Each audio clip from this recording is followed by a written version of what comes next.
আসসালামু আলাইকুম রহমতুল্লাহ। সাংবাদিক বন্ধুগণ, আপনারা জানেন আমরা আজ সকাল 11টায় ইউরোপিয়ান ইউনিয়নের অ্যাম্বাসেডর ওনার দাওয়াতে আমরা এসেছিলাম। এখানে 8টা দেশের যারা রাষ্ট্রদূত তারা ছিলেন এবং তাদের সহকারীরাও এখানে সহযোগীরাও ছিলেন। তারা মূলত বাংলাদেশের বর্তমান পরিবেশ পরিস্থিতি নিয়ে কথা বলেছেন। আমাদের কাছ থেকে কিছু গুরুত্বপূর্ণ বিষয় জানতে চেয়েছেন। তারা জানতে চেয়েছেন ইলেকশন ফেব্রুয়ারিতে যেটা হবে সেটার জন্য আমাদের প্রস্তুতি কীরকম আছে।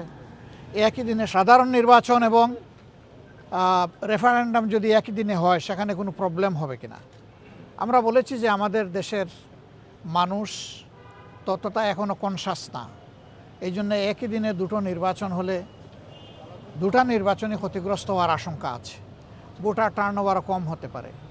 এই সমস্ত কারণ সামনে রেখেই আমরা বলেছিলাম দুটো নির্বাচন আলাদা আলাদা হওয়া উচিত। সেই দাবি এখনও আমাদের আছে। সরকার ইচ্ছা করলে সেই দাবি এখনও বাস্তবায়ন করতে পারে। তারা আরও জানতে চেয়েছেন যে পিআরের ব্যাপারে আমাদের অবস্থান কী। আমরা বলেছি যে পিআর আমাদের দাবি, আমরা এটা জনগণের জন্য করেছি, দলের জন্য নয়। এমনকি আমরা যদি জনগণের ভোটে নির্বাচিত হয়ে আল্লাহর ইচ্ছায় ক্ষমতায় যাই, ক্ষমতায় তো আমরা বলি না, দেশ সেবার সুযোগ পাই, তাহলে আমরা তখনও পিআর বাস্তবায়নে আন্তরিকতার পরিচয় দেব। তখন এটা হবে না যে আমরা তো জিতে গেছি, এখন আর পিআরের দরকার কি। অতীতের যে কালচার এটাকে আমরা পাল্টে দিতে চাই। মানুষ এখন অনেক রাজনৈতিক দলের কমিটমেন্টের উপরে আস্থা রাখে না, বলে যে আপনারা আগে তো গিয়েছেন ক্ষমতায়, আমরা দেখেছি আপনারা তো কমিটমেন্ট রক্ষা করেন না। এই যে একটা ব্যাড কালচার হয়ে গেছে, এটাকে পাল্টানোর দায়িত্ব কাউকে না কাউকে নিতে হবে। সেই দায়িত্বটা আমরাই নিতে চাই, আপনারা দোয়া করবেন। তারপরে তারা জানতে চেয়েছেন সমাজের বিভিন্ন অংশের মানুষের প্রতিনিধিত্ব কিভাবে হবে, সকল মানুষের সিকিউরিটি কিভাবে নিশ্চিত হবে, রোহিঙ্গা সমস্যার সমাধানটা কিভাবে হবে, এ নিয়ে আমাদের কি চিন্তা ভাবনা।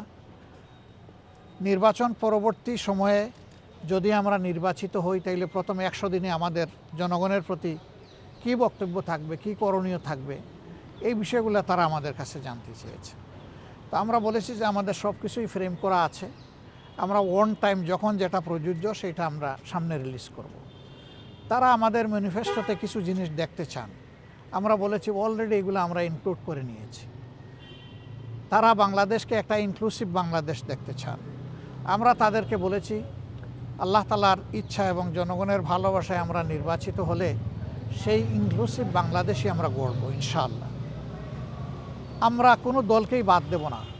আমরা দেশের স্বার্থে দারুণভাবে আমরা অনুভব করি যে অ্যাটলিস্ট আগামী 5টা বছর দেশের স্থিতিশীলতা, ইকোনমি ফিরাইয়ে আনা, আইনের শাসন সমাজে কায়েম করা এবং সমাজ থেকে দুর্নীতিকে নির্মূল করা বা বিদায় দেওয়া, এর জন্য প্রয়োজন আমাদের একটি জাতীয় সরকারের।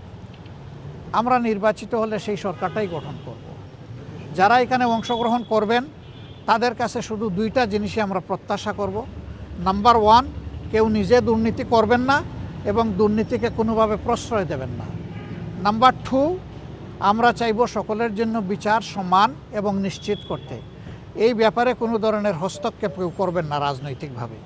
মিনিমাম এই 2টা জিনিসের ব্যাপারে যারা একমত হবেন তাদেরকে নিয়ে আমরা সরকার গঠন করার জন্য আমরা আগ্রহী।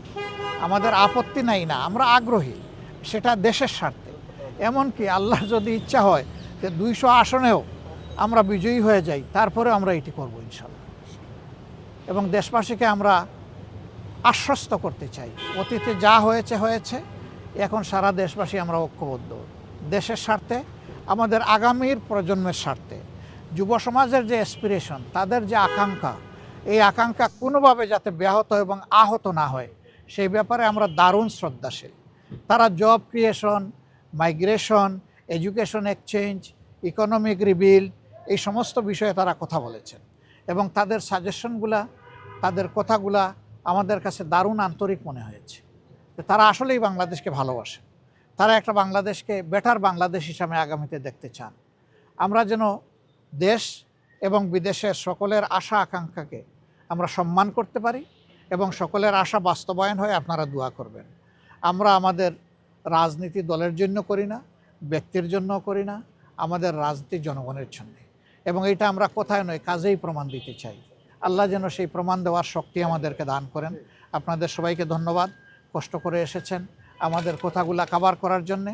আপনারা আগামীর দেশ গঠনে আপনাদেরও অংশগ্রহণ স্বতঃস্ফূর্ত, আন্তরিক এবং ব্যাপক হবে, এটা আমরা প্রত্যাশা করি। সবাইকে ধন্যবাদ। আসসালামু আলাইকুম। বলেন। আপনার বিএনপি চেয়ারপারসন যে অসুস্থ, তার অসুস্থতার জন্য রাজনৈতিক দলের সংকট দেখছেন কিনা আগামীতে? না, দেখেন, সুস্থতা অসুস্থতা এগুলো আল্লাহ তাআলার সিদ্ধান্তের উপর নির্ভরশীল।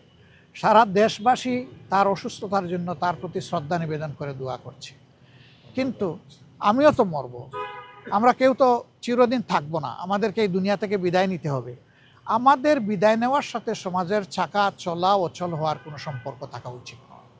তবে যার যেটুকু শ্রদ্ধা ভালোবাসা পাওয়া, সে যেন এটা পায়, এই দিকে সকলের খেয়াল রাখা উচিত। গতকাল বিএনপি ভারপ্রাপ্ত চেয়ারম্যান একটা কথা বলেছেন, আন্দোলনরত 8 দলের দিকে আসলে ইঙ্গিত করে বলেছেন যে ধর্মকে এখানে ব্যবহার করা হচ্ছে। এটার সাথে আপনারা একমত কিনা? আর ফেব্রুয়ারি নির্বাচন বলা হচ্ছে যে পিছানোর এক ধরনের শঙ্কা, এরকম কোনো শঙ্কা আপনারা করছেন?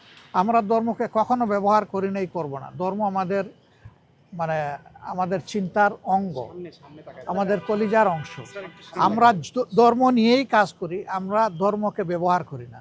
ধর্ম ব্যবহার করলে কে করে সেটা আপনারা ভালো বুঝেন। ইলেকশনের সময় নতুন করে যারা বেশি বেশি নামাজ শুরু করেন, টুপি পরেন, তসবিহ হাতে নিয়ে ঘুরান, ধর্মকে তারাই বোধহয় সম্ভবত ব্যবহার করেন। আমরা কিন্তু সারা বছর তসবিহ হাতে নিয়ে ঘুরাই না, তসবিহ বুকে নিয়ে ঘুরাই আমরা। এবং আমরা আমাদের কাজগুলো আমাদের বিলিফের আওতায় করতে চাই। এখন যে যেভাবে বুঝেন এটা তাদের ব্যাপার। আর আমরা ইলেকশন পিছানোর কোনো সুযোগ আছে মনে করি না, উচিত নয় মনে করি। আমরা মনে করি যে ফেব্রুয়ারির ঘোষিত এই টাইমলাইনের ভিতরে নির্বাচন হওয়াই দেশের জন্য একান্ত প্রয়োজন। এর সামান্য কোনো ব্যত্যয় ঘটলে দেশ দারুণভাবে ক্ষতিগ্রস্ত হবে, এবং কারো দ্বারাই দেশ ক্ষতিগ্রস্ত হোক এটা আমরা চাই না।